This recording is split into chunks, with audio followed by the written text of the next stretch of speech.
Hey everybody! Today we're going to learn on how to customize Microsoft Word themes like colorful, dark mode, and more using the absolute latest update.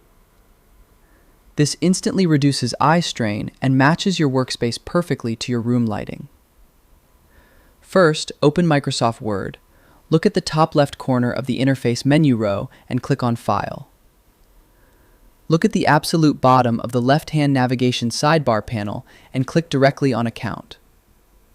Move your eyes to the center of the Account Configurations panel and locate the drop-down box labeled Office Theme.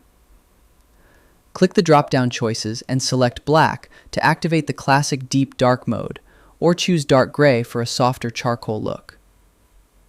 To keep your main blank typing sheet completely dark along with your hidden menus, go up to the top navigation toolbar and click the View tab. Move your eyes to the center of the Ribbon Options menu and click the Switch Modes button to instantly flip your text canvas color from bright white to dark. To return to normal, simply navigate right back to your File menu, click Account, and switch the theme selection cleanly back to colorful. And that's it!